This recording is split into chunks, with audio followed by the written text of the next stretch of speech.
The plenary is on intra-individual variation, corpus linguistics and research on register. And I want to start by saying that, of course, I did not do all the work by myself, but with Anna Shadrova and also some others who will show up later. But Anna is really my main co-worker on this. Okay, so I'll start with the research question. How do German L1 and advanced L2 speakers employ nominal word formation patterns in argumentative essays? And I'm sure that that's not what you expected as the research question for this topic, but bear with me. My second question is, why should we want to know? Because I know that word formation is something that is not very interesting to many people. I find it fascinating, but it is by far not the most favorite linguistic subdiscipline. And also it's on German, a language that many of you probably don't know well. But I'll try to show you why this research question can be interesting for the larger questions that we have. And I think there are many reasons for it. Among them are the lexicon. I'm looking at the lexicon, the mental lexicon. And the mental lexicon is so fascinating because it is built, on the one hand, from lexicalized simplex and complex words that come with all their semantics, all the knowledge that we have of how and where they can be used, etc., etc. But also the lexicon has some kind of productive mechanism where new words can be formed. And so the lexicon itself is already quite complex and interesting, more interesting than we think at first glance, maybe. Also, this relationship between the lexicalized words, simplex and complex words, on the one hand, and productivity is not well understood. I mean, there are many papers on morphological productivity, and we'll get back to that in a second, but we really don't understand yet how this works. Also, the lexicon is influenced by register, and that's the topic that we all want to understand here, I think. Register as the situationally and functionally conditioned variation. And of course, there are many other factors that influence this, but here we focus on register. And also the acquisition of register knowledge is not yet well understood. And that's why I'm focusing on advanced L2 speakers. So I want to find out, how do we understand, or how do we use nominal word formation patterns? And of course, we always know that if we look at L2, we also need to look at L1 because we need to understand what's happening in L1. And we'll get to all these questions now. I hope I could convince you now that this is an interesting question.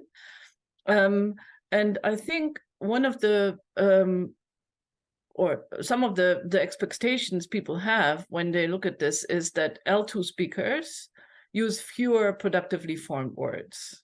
I've heard that many times. So L2 speakers rely on those words that they've learned, and they don't understand word formation patterns, so they may just use the words that they have.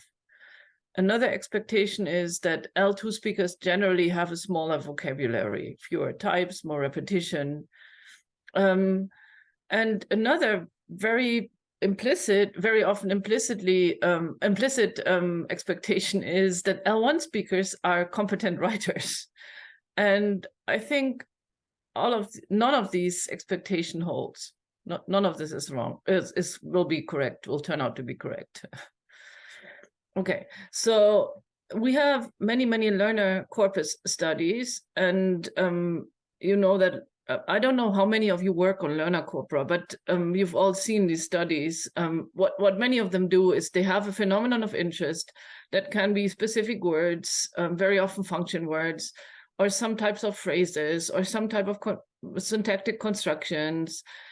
And then they look at these in a given learner corpus, and ideally a comparable native speaker corpus. Very often they look at just any native speaker corpus, and then they calculate overuse and underuse, or any other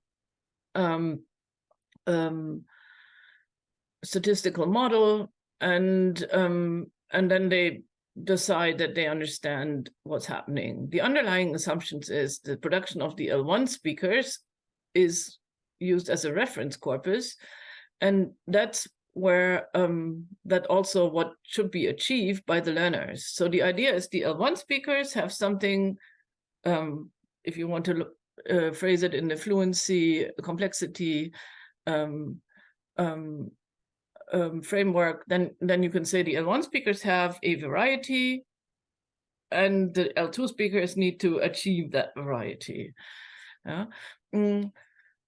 And another underlying assumption is that the production of the L1 speakers in that variety is homogeneous enough so that L2 speakers can learn to produce that, and is also the input for acquisition by experience.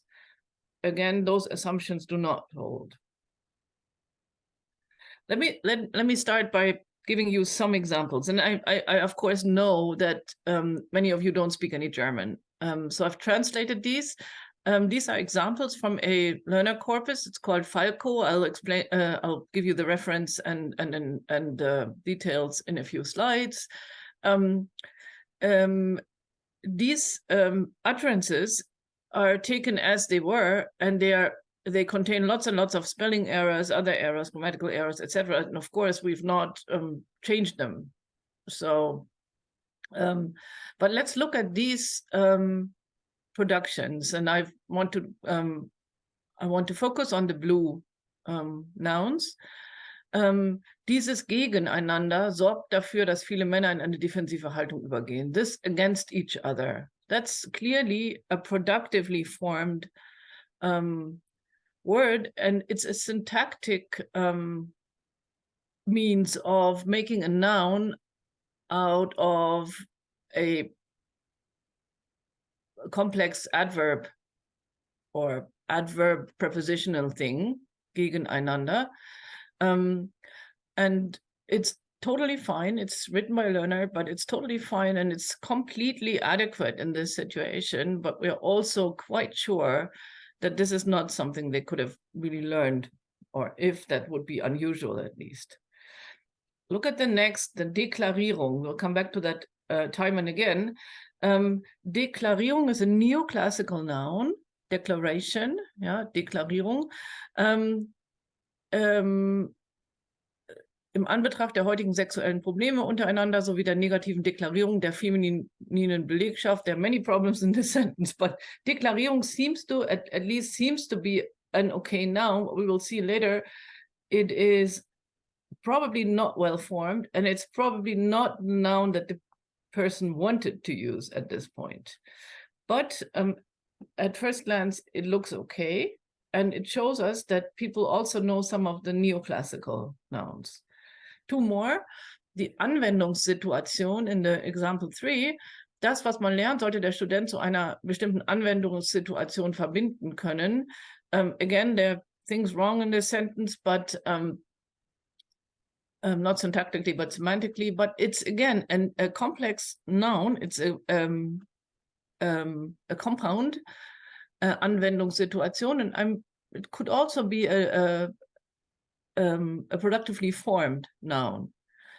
I really like the next one, the bra burning, BH brennen. The noun that would be used in German is die BH-Verbrennung. Another type of saying, but this is a possible noun. It is probably not used in native German, but the person who wrote this had a lexical gap and needed something and built a new noun. And in this case, we are clear that this cannot have been learned because it is not the word that would have been used. And even if this person did not find the exact correct noun, they found one that is absolutely comprehensible and could be used in this.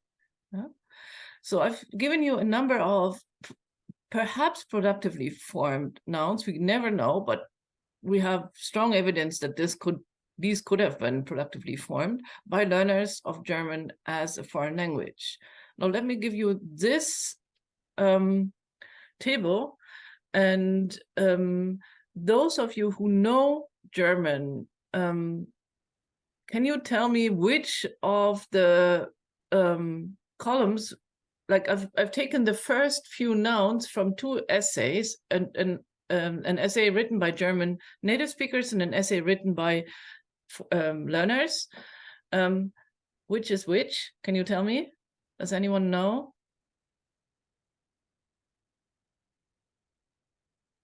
I cannot now see you. So perhaps nobody knows any German.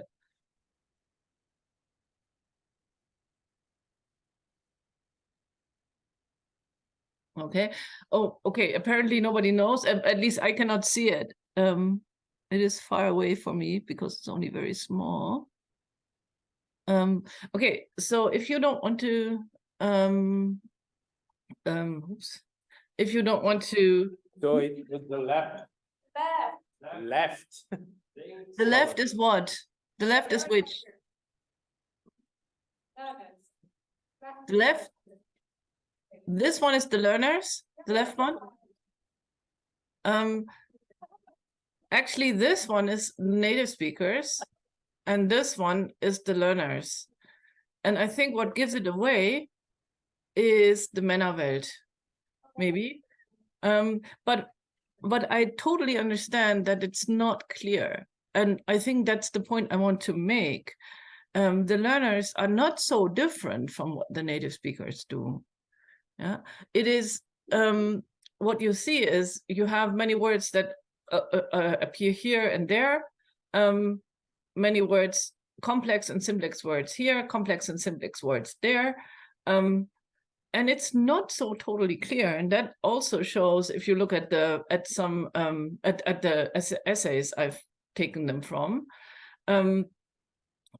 and so you see these words, you don't need to understand, but what you also need to see here is that nouns appear in a fairly similar ratio in both of those texts. So the texts are not so very different.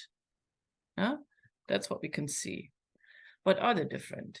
So what we've learned, initial observations, the morphological production of advanced L2 speakers goes far beyond lexical and phrasal lists. Yeah, and we've written on that in other papers. There's initial evidence that learners who use word formation patterns productively. And if you think about it, that also makes a lot of sense because learners may have more lexical gaps. They may want to write something about something and then they may not know the word. And so if they're advanced enough, they just make the word. And that is really a very there's strong evidence that learners understand that new words can be built in certain ways. And even if they don't always find the quite correct new word, they use word formation patterns all the time. That's a very complex mental operation, and that's really cool. We find complex morphological networks, and we also find a lot of morphological priming in L1 and L2, and we'll see this in a second. And we've seen the similarities now, but we also see some differences, and these differences are small but very interesting. And now our question is, what can we learn from production data about the lexical and morphological knowledge of learners? And as you can see now, we're getting into a smaller and smaller question. I need to tell you a bit about register because we need that in a second. And we define register as those aspects of socially recurring intra-individual variation that are influenced by situational and functional settings. And let me explain socially recurring intra-individual variation and situational and functional settings. Okay. So many of you have heard of register. Douglas Biber is the most famous person, and he will be cited in a second, and we rely on his work, of course. But other people have worked on this. People have noticed always, I think, that language use is different from situation to situation. And This has not been in the focus for many decades, but it has now been in the focus for the last few years, maybe 15 years or so.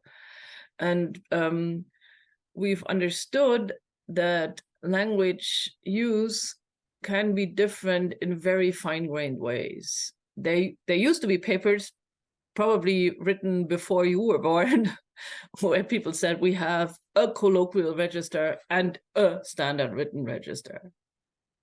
And we now know that we have probably infinitely many registers, or if not infinitely many, at least many, many. And we know that every parameter we look at may play a role. So we have situational and functional settings. That is, the settings of any language production. Those could be the relationship between speaker and hearer. Those could be the mode. Is it written or spoken? In which way is written or spoken? Is there a noisy environment?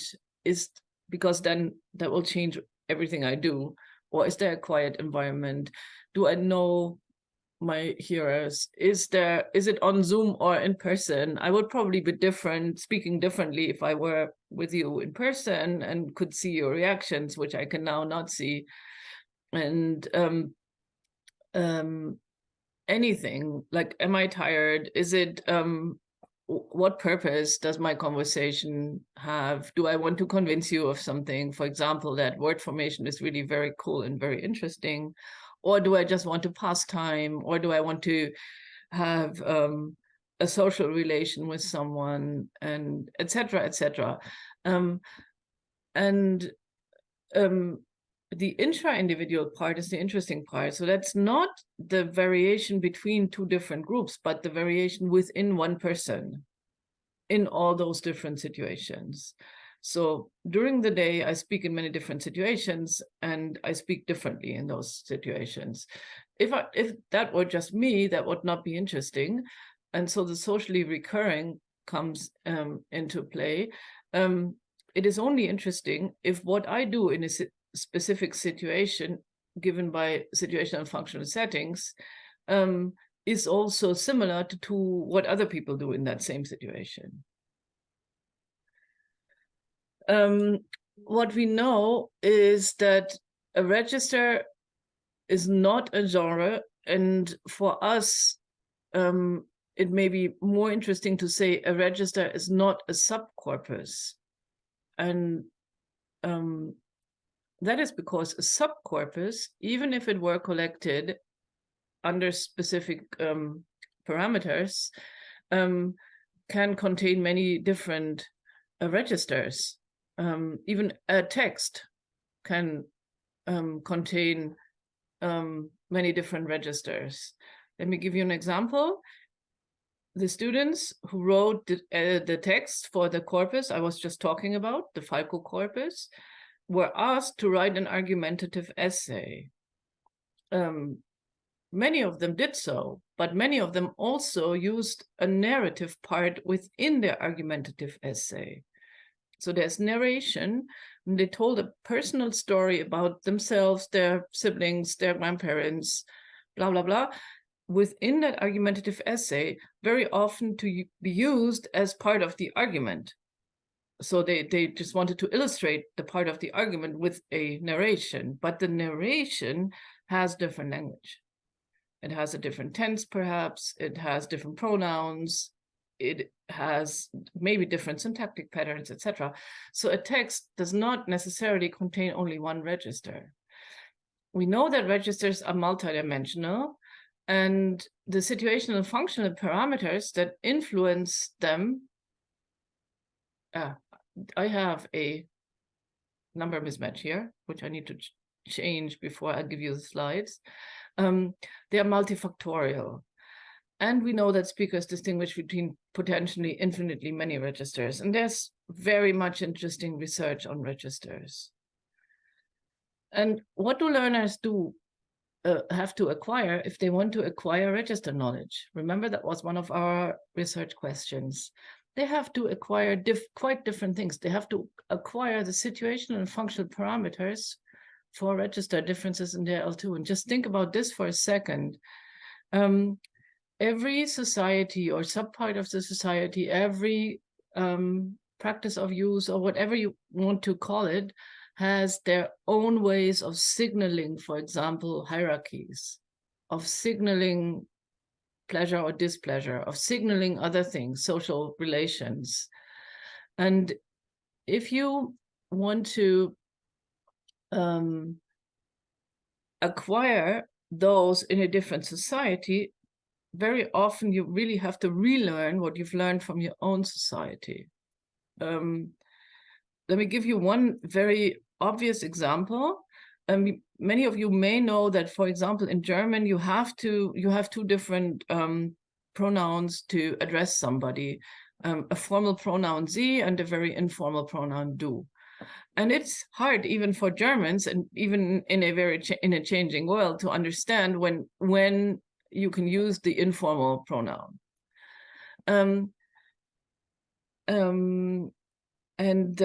Many German speakers, when they learn English and they learn that English only has one pronoun, which they then perceive as the informal pronoun, even though we all know historically it was the formal one, but whatever, it's the only one now. So the distinction between formal and informal does not make any sense anymore. It's the only pronoun that you can use to address somebody. And many German speakers assume that this is informal, and then also because of the widespread use of the first name, they assume that the conversation in English is much more informal, and they do not learn the many signals of signaling asymmetric relationships, for example, in English. And asymmetric relationships are there, of course, and you can make many, many different mistakes if you don't understand formality and the marking of formality. And so what German learners of English, of L2 English, need to learn is not only the use of the pronoun you, which is formally, of course, easy to use, but to understand what comes with signaling formality and informality, and what are the different parameters, and when can you say what. And they're deceived by the by the use of the one pronoun and the first name, because in German that would signal informality. I think I've made that clear. So it's really difficult. Also, regarding word formation, the learners have to acquire usage and distribution of lexicalized simplex and complex words, because many words are not marked for register or can be very widely used, but some words are not to be used in certain registers. And also the morphological patterns and possibilities for productive word formation in that given register. So you have to acquire and to understand the parameters and the means, and then to understand which parameters trigger which means. That's not easy to do. Okay, so we have now argumentative essays. Our corpus consists of argumentative essays. They are seen as part of a rather formal and informational register. And it's always said, and I think that German is similar to English in that respect, that morphologically and syntactically complex nominal phrases are one of the most characteristic register features. And that's why noun formation is really interesting.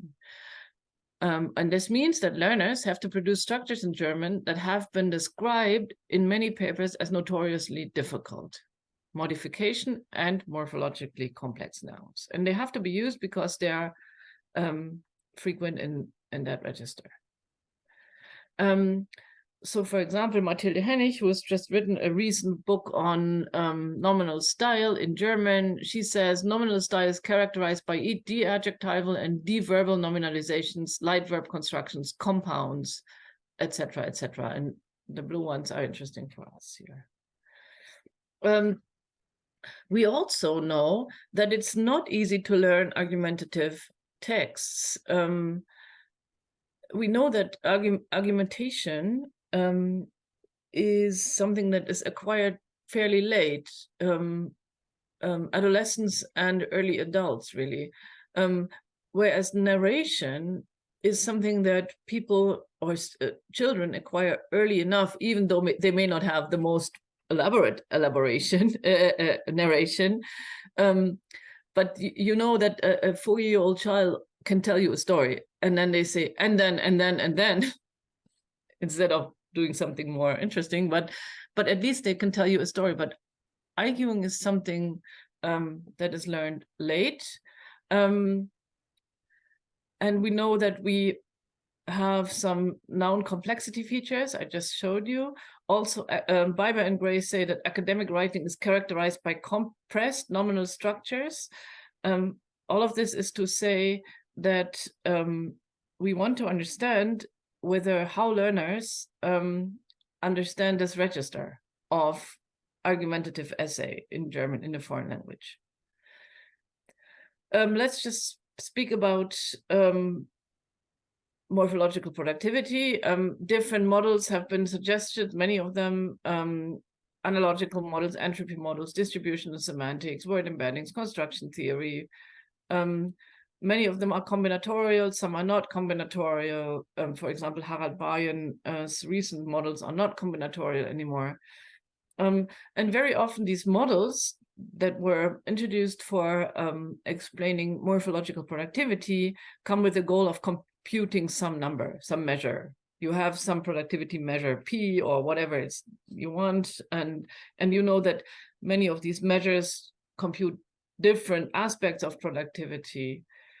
And we've also seen that complex words have lexical properties and can in some way or other be the base for new productive patterns. So if you know some words with a given affix, then that may help you to form new words with that given affix. So now our research questions are different again. How is register knowledge acquired? How is lexical and morphological knowledge acquired? How is morphological knowledge within register knowledge acquired? And what can we learn from production data about these topics? These are wonderful questions. We cannot answer them now. We can only answer or try to answer a very small, very precise question: how do learners of German as a foreign language and German L1 speakers make use of complex words in argumentative essays? And this narrowing down of the research question to something that we can actually answer is something that we will speak about also in the course this afternoon. Yeah, this is the only thing that we can talk about. And then we can try to, with answers from this and answers from many other studies, we can try to come back to the larger and more interesting questions. So now finally, let me tell you something about the corpus we've used. It's a German learner corpus. It's called Falco. It's freely available. They were argumentative essays. They were collected in controlled settings. The students were able to choose one of 4 different topics. The topics were modeled after the ICL corpus from Louvain for English. We have various L1s. We have what's really interesting, and we need that, a comparative corpus of L1 authored texts that were collected under exactly the same circumstances. We have proficiency level documented. We have many, many different other metadata about the learners, like what other languages did they learn before, how often did they speak German, blah, blah, blah. Everything is there.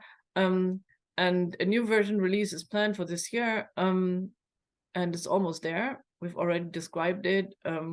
We're just in the very final steps for release. The corpus is interesting also because it has deep annotation. It has 2 target hypotheses. I don't have time to explain these to you, but they're really crucial for many of our studies.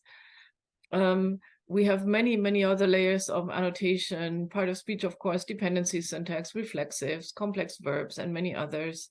And also, of course, we have annotation layers for nominal word formation morphology that we need for this. what we wanted to have a classification system for word formation properties of nouns, and we wanted to document morphological complexity in the nominal domain. And the guidelines are published. They can be used for different corpora if you want. And they look like this. We don't need to really understand them here. I just wanted to show you that we do have different layers, a morph anno layer, a foreign layer for foreign words, and that we have different types of word formation like determinative compounds, copular compounds, phrasal compounds, derivation, conversion, transposition, blah, blah, blah. Also, of course, simplex nouns. And in everything I've shown here, we use these. We have good quality control. We have inter-annotator agreement, a high inter-annotator agreement, etc., etc. Let's explore now. So what you see here is you have the proportion of morphological noun types in the Falco document, and you have the 4 different topics. Remember, I told you that the students were able to choose, or were allowed to choose between 4 topics and to write their argumentative essay about one of these topics. So we have crime, feminism, incentive wage, and university. And you don't need to understand or see much, except it is striking that the nominal word formation types are different in these topics. So for example, the simplex nouns here, the simplex nouns are much more frequent in feminism than in university. That is not in itself surprising, but that is one of the reasons why I said a subcorpus is not a register. The topic, of course, plays such a large role in what we do linguistically, then that we cannot disregard the topic for any research question here. I know that many corpora say these are argumentative essays and we'll lump them all together. And then we compare these with narrations, always spoken, whatever, blah, blah, blah. But this and many other things show you that the topic is absolutely crucial for, at least for everything concerning the lexicon. And so, no, a subcorpus or corpus is not a register. We're still exploring. This is really interesting. You have 4 different speakers here now, not groups, but speakers. And again, you don't need to understand what these are, except what you need to see is that they are very, very different. They do the same thing. The corpus is tightly controlled. Students were asked to do exactly the same thing. Here, they write about the same topic. So that's not different topics, but that's the same topic. That's inter-individual variation. And whatever this is, I could now tell you, but you can see that whatever, you have a large blue wedge here and almost nothing here. You have a large green wedge here and a very small one here. Yeah. So you see something that really messes up all our group comparisons. Yeah. Again, you see that in selected Falco documents, again, about the same, in one row, about the same topic. So you have crime, you have incentive wage, and you have university. And these are individual speakers. And we know that pie diagrams are terrible, yeah? And I would not advise pie diagrams, but I think for this topic, or for this, what I want to show you here, pies are just wonderful to see. You think students or people writing about the same topic under controlled circumstances, they would use very similar lexical means, but they don't. Yeah, just look at so many simplex nouns in this person and only so many in this person. Yeah. Here you see almost half of compounds and not very many here. yeah, or here even more than half. Yeah, almost no simplex nouns here. Yeah. So you see the differences between the topics. We expected that, but we have large inter-individual differences. We find this is the part. We find a high degree of inter-individual variation in learner data. And the interesting thing is, and we've written about this recently, we find a similarly high degree of variation in L1 data. And that challenges the one underlying idea that I presented at the beginning of a homogeneous lexical input. That also challenges our idea of socially recurring variation in a register. Yeah, we really need to think about the value and validity of group comparisons. And we also need to think about, and I have no answer, we also need to think about what is it that people should learn? What is it that people should do in a given register if people differ so much? So for example, a learner comes and looks at and sees what many native speakers do in a given situation, and there's so much variation. So what is it they should learn? And that's an open question to me, a very interesting one. But it challenges the socially recurring idea of our definition. If we look at now word formation patterns of L2 compared to L1, we see that so the L2 is the blue, the L1 is the red. We see similarities. We do see some shortening differences here, some slight differences, but it's not totally different. Yeah, these are, again, the different shapes are the different topics. And we've seen before that topics do play a large role. Word origin patterns, like do they use, again, the shapes are the topics, blue is L2, red is L1. People do something very similar, not always.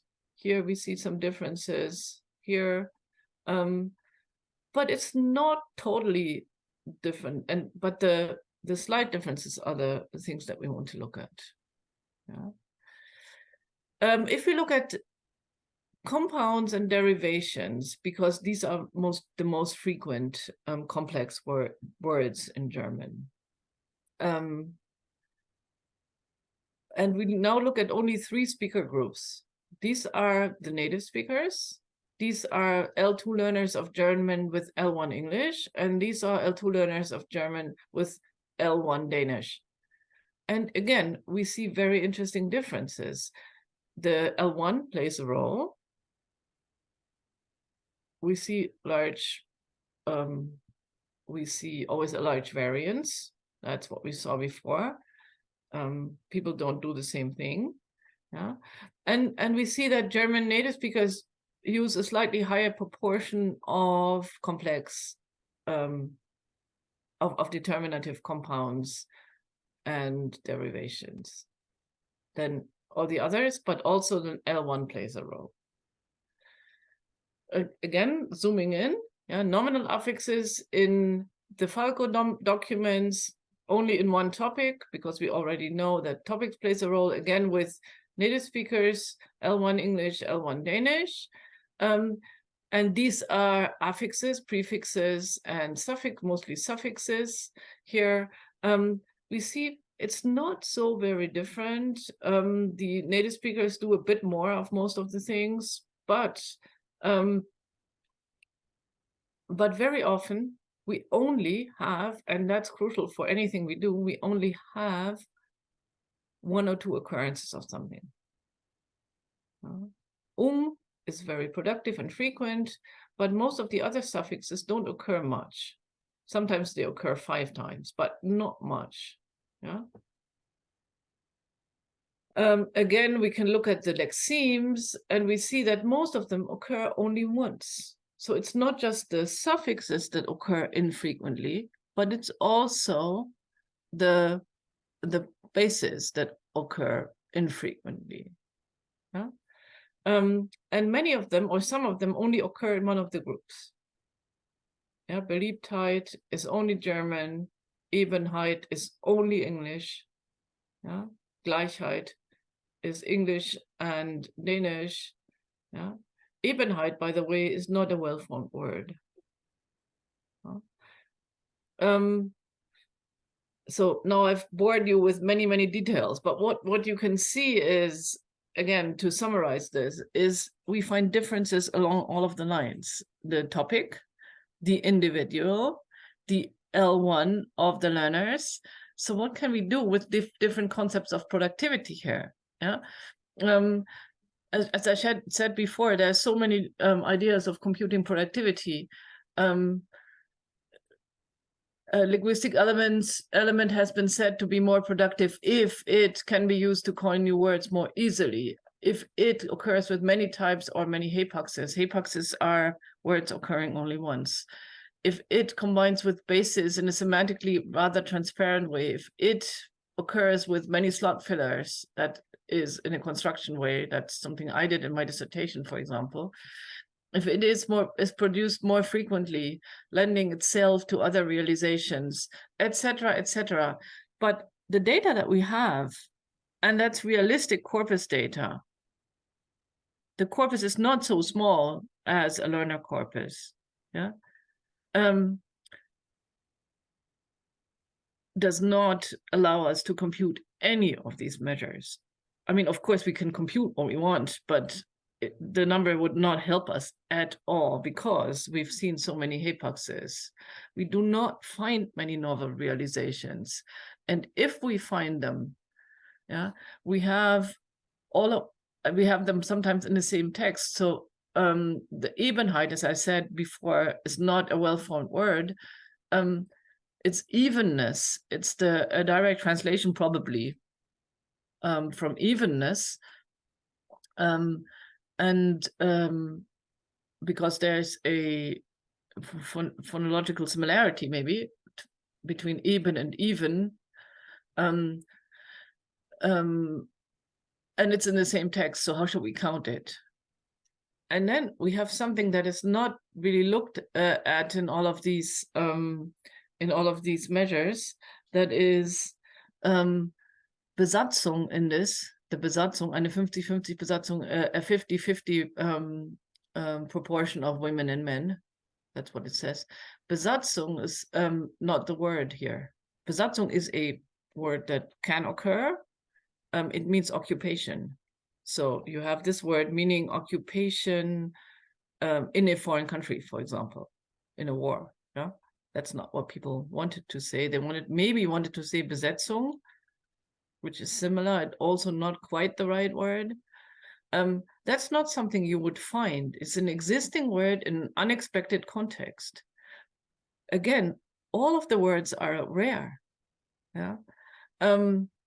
So we cannot do any of the things that we usually would do when we count morphological productivity. It does not tell us anything. Yeah. That's another important point I want to make. Very often we have statistical means of doing stuff, but if we look at the data that we have, and of course we can always put the numbers in and get some number out, but very often it does not explain anything. It does not help us. It's not a good description of the situation that we find. And we'll also talk about this afternoon.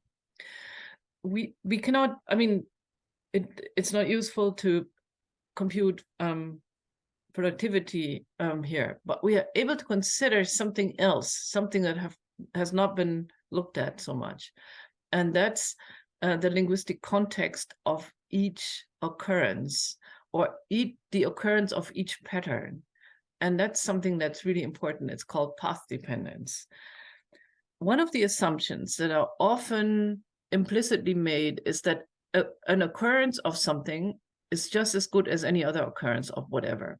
Like you count a noun and you count them and you look at the different types, and you've seen studies after studies after studies after studies that do this. Most of the studies that we know, like by far, just do this, and they count whatever they're interested in, and they don't look at the path dependence of these occurrences. But path dependence is crucially important. this was one of the prompts. Feminism harmed women more than it benefited them. Discuss. I admit that I don't like the prompt, but that's the prompt that was used. And what we would expect people to say, words that people use, is something they would, they could go in any different, in many different types of directions. So, for example, if you have given this prompt, yeah, feminism harmed women more than it benefited them, discuss, you could, and you have 90 minutes, and you need to write an argumentative essay. So you would start right away, speaking about maybe household, maybe about voting rights, maybe about domestic violence, maybe about education. Many of our writers speak about bra burning, which I find interesting, but this is just as an aside. I don't understand why this is such a frequent topic in our essays, but it is. Maybe about politeness. Many people say, but now the men will not hold the doors for me, blah, blah, blah.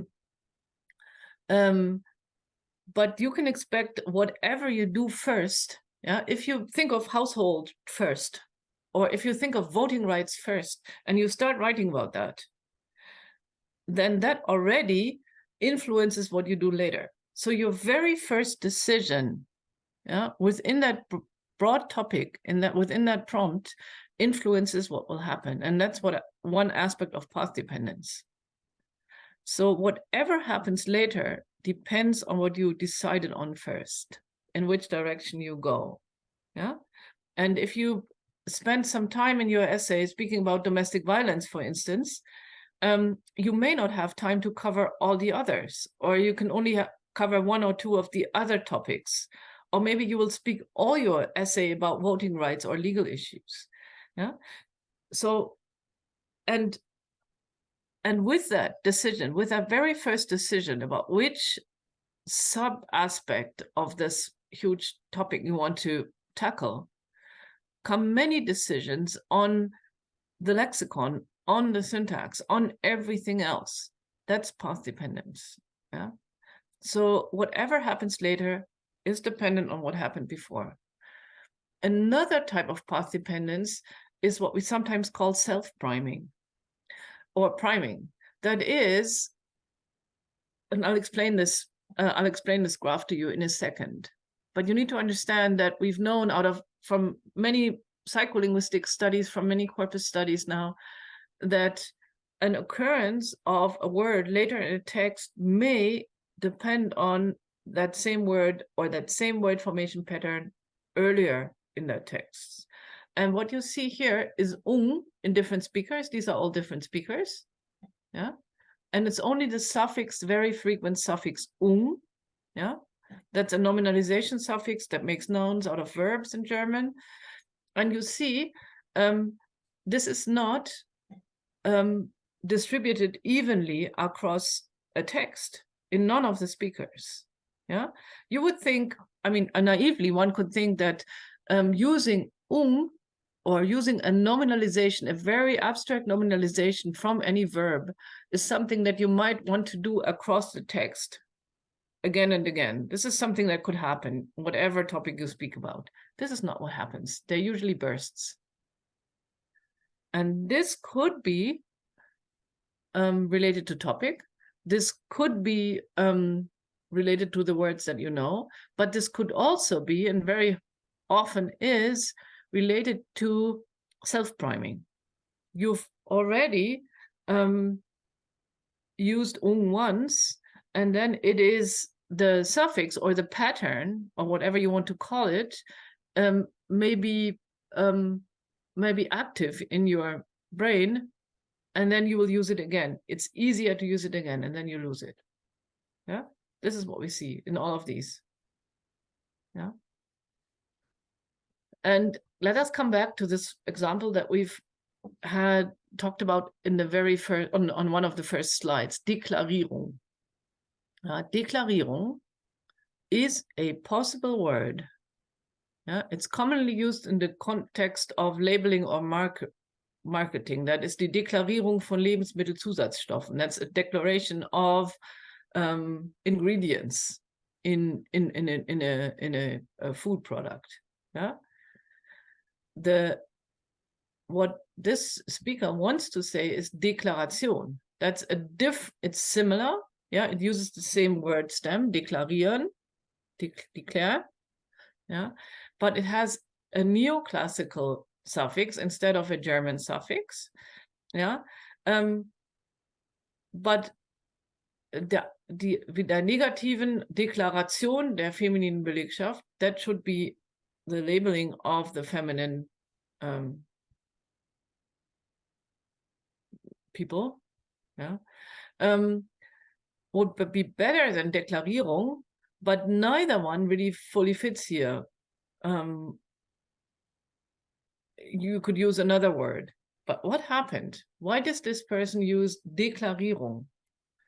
The same author uses the following derivations in their text in this order, blah, blah, blah, blah, blah, blah, blah, and then Deklarierung is 18. Yeah?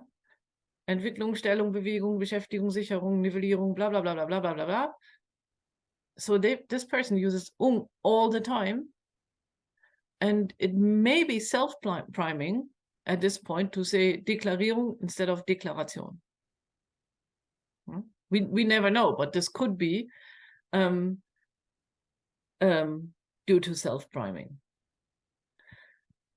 And if it were due to self-priming, which we can never find out, yeah, we would have to again look at the whole data in a very different way, from a different point of view. We would have to consider individual path dependence, not just the counting of occurrences of a phenomenon of interest.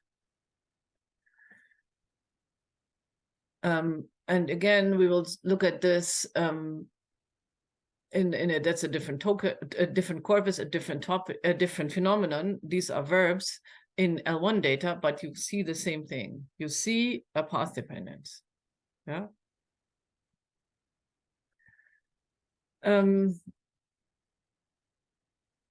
Another interesting aspect of this, looking at the same snippet of text. Yeah, again, it does not matter if you understand it or not. Just look at the blue words. These words are words where somebody tries to use a formal register and cannot really do it. Yeah. This one, erachtet, is completely obsolete. Yeah. Essentielle Unterschiede is very strange. Yeah. Die längst kontabinierten Köpfe is very strange. This is not, this is an L1 writer. Yeah, just look at this. This is an L1 writer. This L1 writer is still trying to learn the formal register. Yeah, it is something that we always see in young students who try to learn the academic registers, and sometimes are too formal in interesting ways. Very often they're too informal in interesting other ways, but quite often they're too formal, or they use more foreign words than they should, etc., etc. Okay, I've given you so many little pointers to different aspects of word formation in German, but what I really want to say, I think I can sum it up in one sentence, saying it is a lot more complicated than you would think. And I could have given you nice little graphs with group comparisons and just showed you, learners do this, the native speakers, blah, blah, blah. And I would probably get this published. It has been published so many times, but I wouldn't have understood anything. L1 and L2 speakers of German use a range of derivational affixes in argumentative essays. Both groups use productive patterns, but neither group does it very often.